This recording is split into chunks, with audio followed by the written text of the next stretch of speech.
Well, there's no other way to describe this besides tragic and unfortunate. Yet we must understand what we must do moving forward.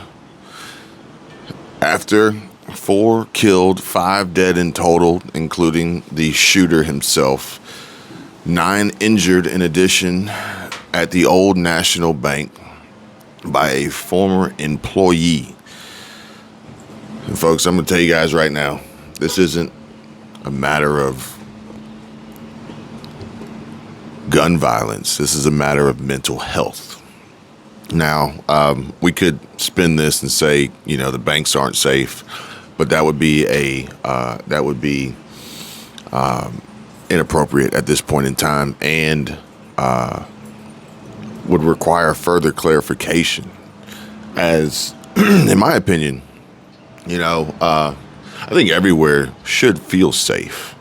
I don't think the banks are unsafe, because these types of people can exist and show up anywhere. And it is unfortunately a sad truth that we must come to grips with and bear every single day. As reports state, workers locked themselves inside the bank vault to be protected and shielded themselves from the bullets.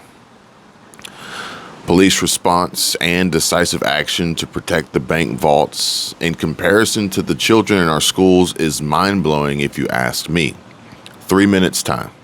3 minutes time to arrive, assess the situation, and shortly thereafter, eliminate the threat. Without hemming and hawing and waiting outside. And I'm not saying that these two are anywhere near related, because obviously Uvalde and LMPD are completely different police precincts under completely different captains, under completely different jurisdiction, government, governor, mayor, whomever. But I think that we really seriously need to take into consideration where our priorities are and also where our country is heading. The news and the media will spin this one way or another, depending on who you hear this information from. But the simple fact of the matter is that our country needs help badly. And violence can and will occur with anything that can be used as a weapon. Anything. The weapons aren't the problem. The people are, and their mental health and stress that this country places upon them, where I can almost pretty much guarantee that this occurs in other countries, but they don't have access to the firearms, nor do they have the widespread attention from the media, further perpetuating the cycle and glamorizing it, as this event was actually live streamed.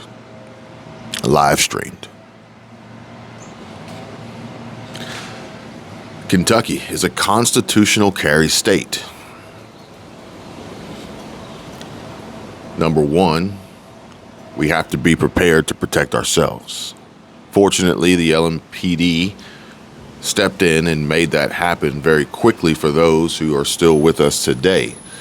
But I think that I would much rather read a different headline that says bank customers in line eliminated threat. I think I would prefer to hear that. 1 life was lost. I think I would prefer to hear that. But we have to be prepared to protect ourselves, ladies and gentlemen. More banks will close. More businesses will close. This is going to be a byproduct of what we have seen here, what we are seeing happen. And I can't blame them. I can't blame them. This comment here reads that several decades ago, mass shootings were virtually unheard of in this country. Guns have always been prominent, though. And it never happened because no one ever contemplated the idea. But suddenly, in the past few decades, people all over the country are fantasizing and acting out mass murders. And we should look at what's changed in America to understand what's caused this sudden disregard for human life. Like if you agree.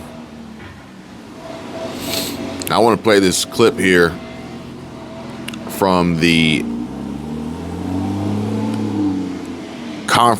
press briefing for you guys to see. Good afternoon. Today, unfortunately, is a sad day within our city. At 8:38, there's a report of shots fired at Old National Bank. Officers were on scene within 3 minutes. The suspect shot at officers. We then returned fire and stopped that threat. The suspect is deceased. This is the only time that I will mention the suspect name in this case. The suspect has been identified as Connor Sturgeon, white male, 23 years of age, who was employed at Old National Bank. His weapon of choice was a rifle. We have 5 total deceased, which includes him. I want to point out how she said weapon of choice. He had a choice. Weapon of choice. Now, granted, mass destruction may be easier said than done, depending on the weapon chosen, but we can't deny the simple fact of the matter is that he chose a weapon. He could have easily run over and mowed down, vehicular homicide, manslaughter, several people with a vehicle. The opportunities exist in a variety of different ways. He could have gone in there with a dangerous drug, fentanyl, and wiped out many. Weapon of choice, folks. But I want to acknowledge with heartfelt condolences, prayers to the family of those who lost their life today. Tommy Elliott, 63 years of age. Jim Tutt, 64 years of age. Josh Barrett, 40 years of age. And Juliana Farmer, 57. We have a total of 9 victims who were treated and are being treated at a university. Sad and tragic, folks. Louisville, you have a class act leading your police force. She didn't blame anyone but the shooter. These are comments on this video. She clearly has compassion for all the people. I'm sorry your city was attacked. This is the manner in which a member of law enforcement should address their community. This woman's professionalism, precise articulation, and heartfelt message about all involved is remarkable. Thank you for honoring the victims by name and age, and for stating the perpetrator's name once. Now, I wish I could do the same, but we're gonna dive into this because there's more to this besides a bank employee that suddenly opened fire. Okay, warning signs, potential problems that are going to become more apparent in the future, and for those who fail to take action are literally, in my opinion, aiding and abetting accomplices to these problems. Now, it says here that he was a basketball star, but the bank worker and mass shooter from Louisville or in Louisville, this information was shared by Independent, and it goes into detail on this Connor Sturgeon. He was a high school basketball star whose father coached the team. He was a 25-year-old University of Alabama graduate who was pursuing a career in banking in Louisville, but now he will be remembered as America's latest mass shooter, unfortunately. And on Monday, Connor Sturgeon stormed the Old National Bank in downtown Louisville, Kentucky, where he worked, armed with an AR-15 style rifle, weapon of choice. Inside, he gunned down 5 of his colleagues in the first floor conference room. And, we'll have some say, AR-15s are the problem. Okay, he could have chosen a handgun. And they'll say, well, handguns aren't the weapon of choice by many, but 4 killed, I believe even in California, with some of the stricter gun laws, limits magazine capacity to 6. Therefore, he still had the ability to execute on his planned attack. AR-15s are not the problem. Guns are not the problem. Bank worker Sturgeon was identified by law enforcement as the shooter on Monday afternoon, and a source told CNN that Sturgeon had worked at the bank for over a year, but had been recently notified that he was going to be fired. Now, I don't know if there's any real truth to this yet. I'm sure there will be more information coming out as the investigation proceeds. However, the simple fact of the matter is that thousands of people are going to be fired. Millions, quite possibly. Is this something that we should worry about happening more and more often in the future because people are unable to manage and cope with the stress and reality of life? 25 years old, he should know no stress. Bank manager Rebecca Bushit Sims was on a Microsoft Teams meeting with the executives when the attack unfolded, leaving her helplessly watching her colleagues die. She says that his temperament is pretty low key. I've never seen the kid get angry or upset about anything in public. He was pretty much just relaxed. She described him as extremely intelligent and with just kind of a monotone personality. Unassuming, basically. The motive for the attack remains unclear, but the gunman is said to have left behind ominous warnings about his deadly plans for his family and friends to find. In the lead up to the attacks, Sturgeon began posting concerning posts on Instagram. His account, which has since been taken down, included a meme photo captioned, "I know what I have to do, but I don't know if I have the strength to do it." Now, for those of you who are not aware, this meme or quote is actually quite disturbing. It's from a movie, and that movie is Star Wars Episode 9, The Rise of Skywalker, where in this particular scene of the movie, Han Solo is speaking to his son Kylo Ren, for which Kylo Ren then says, "I know what I have to do, but I don't know if I have the strength to do it." Right before he kills Han Solo, his father. And it says that his Instagram even has posts that state, and I quote, "I could burn this whole place down." The shooter's last post before the attack read, "They won't listen to words or protests. Let's see if they hear this." And also, in the audio, the dispatcher is heard relaying to law enforcement officials on the scene that Sturgeon had called a friend before the attack and left a chilling voicemail saying he felt suicidal and planned to kill everyone at the bank. Folks, I gotta tell you, this is unbelievable. All the signs that were right in front of our faces, figuratively speaking, and no one took action. No one. No one asked a question. No one intervened. I say certain words on videos on YouTube, and I'm getting flagged, restricted, suppressed, shadow banned, demonetized. And he can post this on Instagram and no one bats an eye. Sturgeon had also written a note to his parents and a friend outlining his plans to open fire in the bank. He then live streamed his shooting rampage on Instagram on Monday.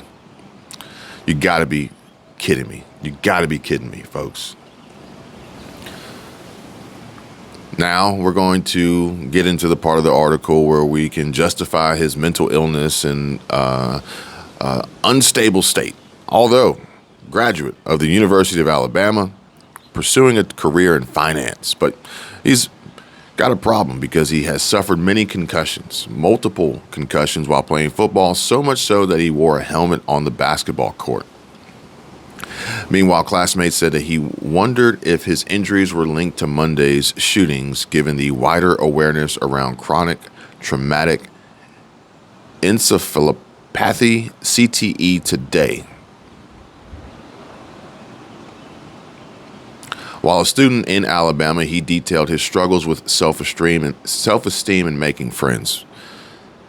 Everyone has had struggles with self-esteem and making friends. It's a part of growing up. going to new schools, meeting new people. This is no reason, this is no legitimate excuse for what has happened. My self-esteem has long been a problem for me, he wrote in 2018. That was quite some time ago. As a late bloomer in middle and high school, I struggled to a certain extent to fit in, and this has given me a somewhat negative self-image that persists today. We have all struggled at some point in time to fit in. We've all grown up. And odds are this negative self-image is self-inflicted as a result of Instagram and this social media that portrays these fictitious lifestyles that no one could ever really come close to. Meanwhile, where are the parents? The parents helping to bring up this child and boost their self-esteem and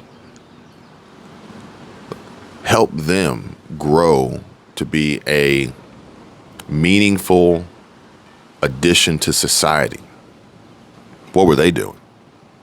The victims, 5 victims killed in Monday's attack, have been identified as Josh Barrick, 40, Tommy Elliott, 63, Jim Tutt, 64, Juliana Farmer, 57, and Dina Eric, 57.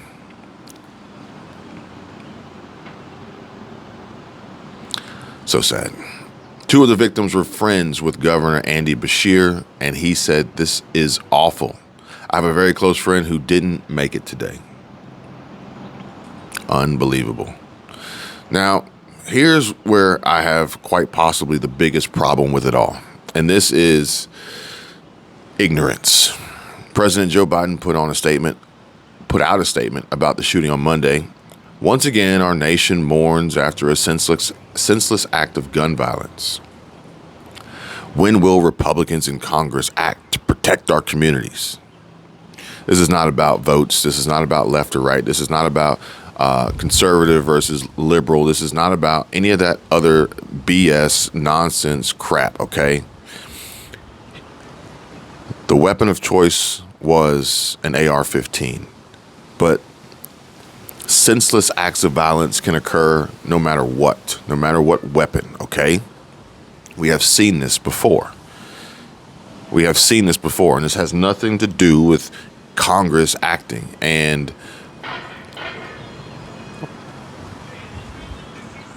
bills being proposed and passed to take away the one possible option that people have that could potentially protect them in these situations.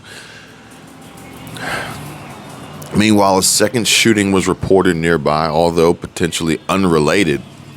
But I want to point out that not only do the police, law enforcement, Secret Service that protects Mr. Biden and his family, FBI, CIA, and military all use guns as a form of protection.